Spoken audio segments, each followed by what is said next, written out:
Greetings all, this is Andy from the I Am community. Hope you're doing well. I put together this little podcast about when seeking freedom becomes another trap.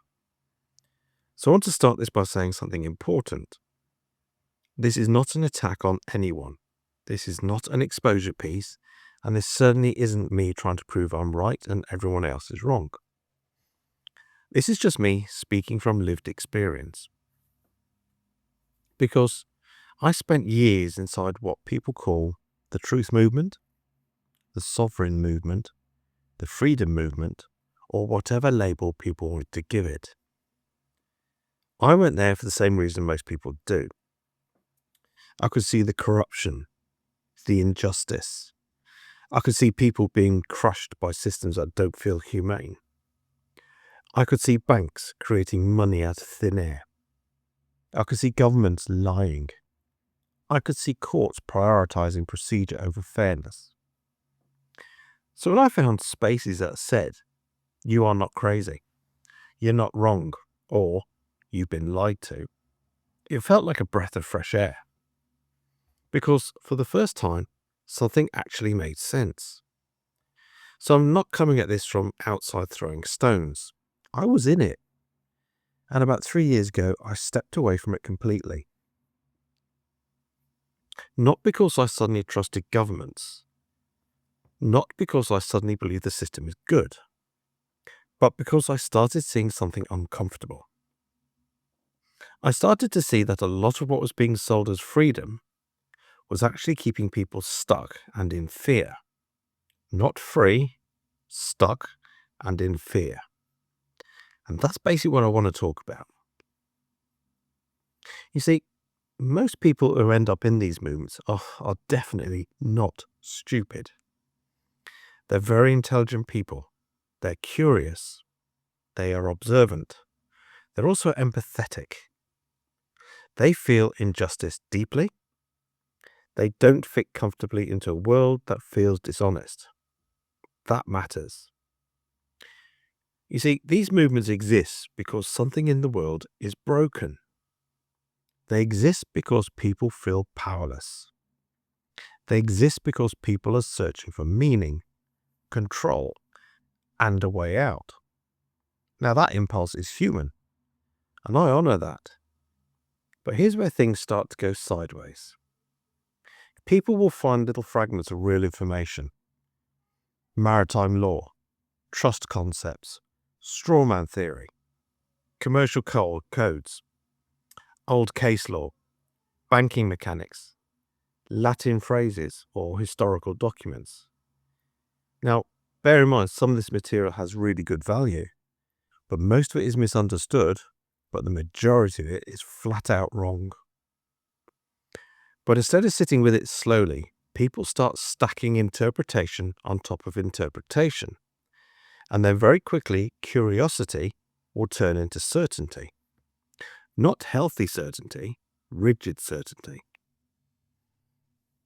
And then suddenly everything explained is explained by one grand theory.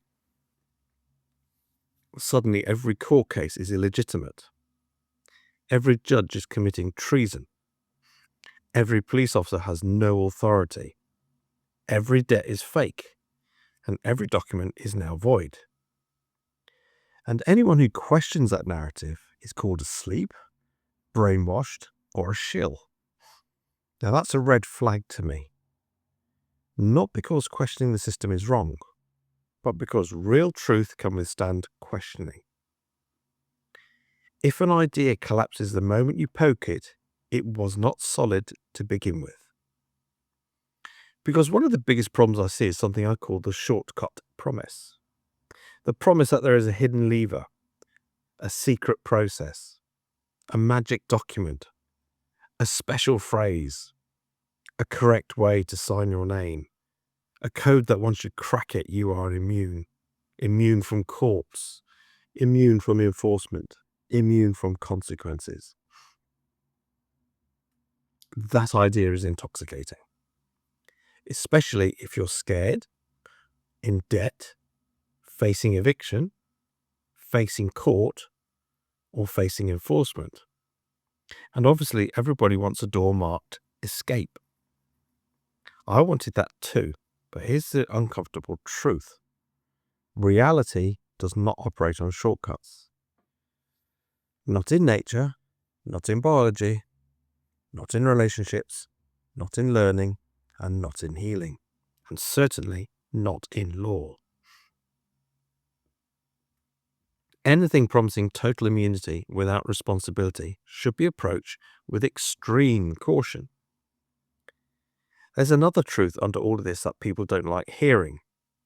Every action has a consequence, not as a punishment, not as morality, simply as cause and effect. You send something, something comes back. You ignore something, something escalates. You engage poorly, you get a poor outcome. This is not spiritual. This is not political. This is reality. And connected to that is another uncomfortable truth. There is no savior coming, no mass arrest event, no global reset that absolves personal responsibility, no external force that suddenly makes your life easy. The only real power any of us have is the power to learn, to adapt, to build capacity, and to take responsibility for your own navigation. That's not glamorous, but at least it's honest. Here's something I had to face in myself. A lot of what I was chasing was not truth. It was relief. Relief from the pressure, from the fear, from responsibility. And I don't say that with shame. I say it with honesty. Because when life feels overwhelming, we do not want complexity. We want an exit door. So when someone says you don't have to deal with this, you don't have to engage, or you're exempt, it hits a very deep place inside the nervous system. What it does, it soothes. But soothing is not the same as stabilizing. Because real empowerment does not remove responsibility. It increases your capacity to hold responsibility without collapsing. So let's talk about the psychological loop that traps people. For instance, someone is under pressure. They find a video or post saying, you don't have to engage. You don't have to respond. They have no jurisdiction. Just send this notice. Just say these words. That person will feel hope. They will try it. Then a letter comes back. Or another letter, or a court date. Instead of questioning the method, they're told, you did it wrong. You weren't pure enough. You didn't believe hard enough. You didn't do it correctly. You didn't send it in the right color ink, or you broke process. So they double down. More notices, more templates, more copying, more waiting, and most importantly, more money out of your pocket. Meanwhile, deadlines will pass. Judgments will get entered. Enforcement will escalate. And your stress will start to skyrocket. And when it finally collapses, the narrative isn't, the method might be flawed, it becomes, you must have messed it up. That keeps a belief system intact. That's dangerous. Because it removes accountability from the teaching and places all the blame on the person suffering. Another layer that doesn't get talked about much is identity. Being awake can become an identity. Being sovereign can become an identity. Being outside the system can become an identity. And once an identity forms, protecting the identity becomes more important than checking the truth. Because if the belief collapses, the identity will collapse with it. That's terrifying. So people defend ideas, but not because they're proven, but because those ideas are holding their sense of self together. I had to face that in myself, and it certainly wasn't comfortable, but it was necessary. Here's another hard truth. Ignoring letters does not make them disappear. Ignoring court does not make jurisdiction evaporate. Ignoring enforcement does not stop enforcement. I wish it did. But wishing does not change reality. I have watched good people lose their homes, lose their vehicles, their mental health, because they were told consequences aren't real. That's not empowerment, that's negligence. Here's a question I asked myself. These movements have existed for decades, 10, 20, 30 years in some forms. So I asked, what has actually changed? Where are the reformed courts? Where is the abolished debt system? Where are the mass public precedents proving judges have no authority? Where is the structural collapse everyone has been predicting? Not screenshots, not anecdotes, not Telegram stories, but real, verifiable, repeatable, systemic change. Guess what? I couldn't find it. That was sobering, because if a movement has existed for decades and the world still functions the same way, maybe the movement isn't doing what it thinks it's doing. Now, nuance matters. Sometimes individuals do get results using unconventional commercial approaches. Certain people I know have shared cases where certain processes appear to work in specific circumstances. That does not mean everything they say is wrong. It also doesn't mean those methods are universal, risk-free, or settled law. One-off outcomes do not equal a functioning system. They also do not replace the need to understand actual procedure.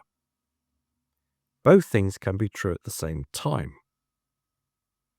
You see, what shifted for me was this realization. Fantasy feels powerful, but grounded understanding feels boring. Because fantasy will say, you're special, you're chosen, you see what others don't, you're outside the system.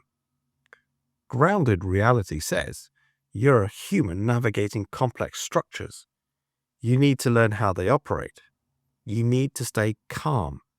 You need to build evidence. You need to communicate properly. And you need to take responsibility for your own actions. See, one of those will feed ego, but the other will build capacity. Because freedom is not found in pretending systems don't exist. Freedom is found in understanding them well enough to move through them intelligently. That's a very different posture. Not rebellion, not submission, navigation. You see, I'm not anti-truth. I'm not pro-government. I'm pro-discernment. I'm pro-slow thinking. I'm pro-evidence. I am pro-learning.